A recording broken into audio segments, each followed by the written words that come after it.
Shalom, selamat pagi Bapak Ibu Saudaraku yang dikasihi Tuhan. Salam sejahtera buat saudara semua dimanapun berada. Saya mengajak Bapak Ibu Saudara untuk bersaat teduh dan berdoa dalam renungan penuntun kehidupan setiap hari. Kiranya damai sejahtera dan sukacita oleh Roh Kudus senantiasa melimpah dalam hati dan kehidupan kita semua. Tema penuntun firman Tuhan hari ini adalah ruginya menyerang hamba Tuhan.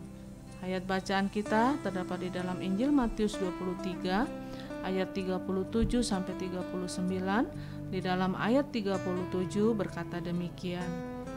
Yerusalem, Yerusalem, engkau yang membunuh nabi-nabi dan melempari dengan batu orang-orang yang diutus kepadamu. Berkali-kali aku rindu mengumpulkan anak-anakmu, sama seperti induk ayam mengumpulkan anak-anaknya di bawah sayapnya, tetapi kamu tidak mau. Bapak Ibu Saudaraku yang dikasihi Tuhan, melalui ayat-ayat bacaan ini kita melihat bahwa Yesus sebetulnya sedang mengajarkan sebuah pelajaran yang sangat menarik. Dia sedang mengajarkan sebuah pengajaran tentang ruginya menyerang hamba-hamba Tuhan. Dengan lain kata, Yesus sedang menggambarkan bahwa hamba-hamba Tuhan adalah orang yang bukan hanya ada sebagaimana mereka ada, tetapi hamba-hamba Tuhan adalah orang yang Allah sendiri terlibat langsung. Tuhan sendiri yang menempatkan mereka dengan tujuan yang agung, dengan tujuan yang mulia di dalam kehidupannya masing-masing. Tetapi waktu Tuhan bicara hamba Tuhan, Tuhan tidak bicara tentang orang-orang yang sempurna.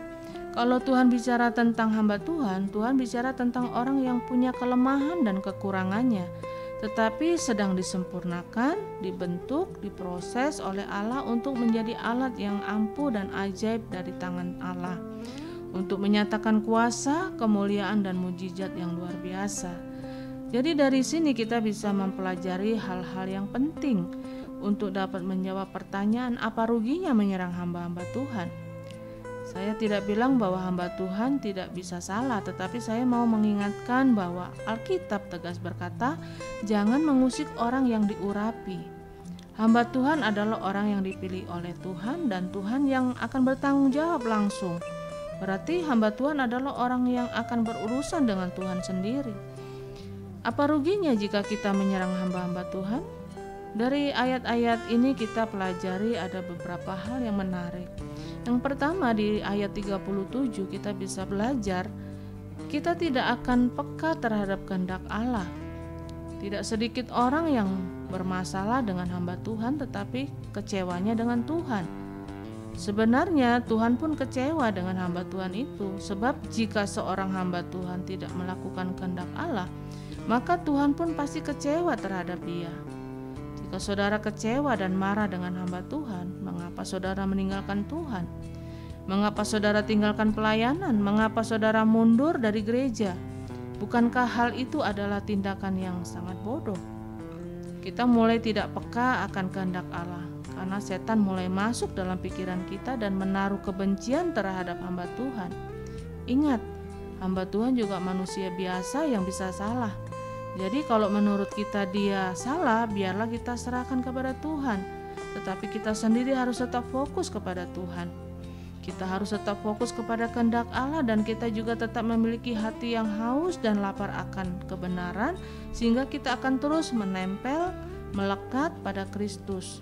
Kita akan terus bergantung kepada Allah, bukan bergantung kepada hamba Tuhan, sampai akhirnya hidup kita semakin diubahkan dan disempurnakan oleh Tuhan. Dan yang kedua, dari ayat 38 kita belajar bahwa kita akan hidup dalam kesunyian dan penderitaan. Mengapa kita hidup dalam kesunyian dan penderitaan? Karena hati kita akan semakin kosong. Hati kita akan semakin kecewa, kita mulai dihinggapi rasa jenuh. Tadinya kita aktif sekali dalam pelayanan, kita punya beban yang besar untuk jiwa-jiwa yang terhilang. Tetapi akhirnya kita mulai tidak tertarik lagi dengan semuanya itu. Karena kita mulai kehilangan sukacita. Yang ada dalam hati kita hanya mengingat hamba Tuhan yang berbuat salah. Kita menyimpan kepahitan dengan orang-orang yang ada di dalam pelayanan, sehingga kita merasa kosong, kita merasa sunyi, kita mulai merasa ditinggalkan, dan akhirnya kita merasa sepertinya Allah tidak peduli dengan kita. Lalu kita mulai berpikir, untuk lari dari Tuhan dan kita mulai lebih tertarik kepada kesenangan dunia. Dan yang ketiga dari ayat 39 kita belajar bahwa kita akan semakin jauh dari Tuhan. Oleh sebab itu, untuk apa kita menyerang hamba-hamba Tuhan? Untuk apa kita menaruh dendam dan kecewa terhadap hamba Tuhan jika akhirnya hal itu akan merugikan bagi diri kita sendiri, yang akhirnya akan membuat kita semakin jauh dari Tuhan dan membuat kita kembali hidup dalam dosa.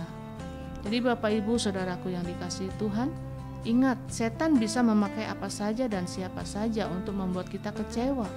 Karena setan senang sekali bekerja sama dengan orang-orang yang kecewa, khususnya terhadap gereja dan pelayanan. Kalau setan tidak bisa pakai orang berdosa, kalau setan tidak bisa pakai dosa untuk membuat saudara kecewa terhadap gereja, kecewa terhadap pelayanan, maka yang iblis buat adalah dia pakai hamba-hamba Tuhan supaya saudara kecewa dan sakit hati.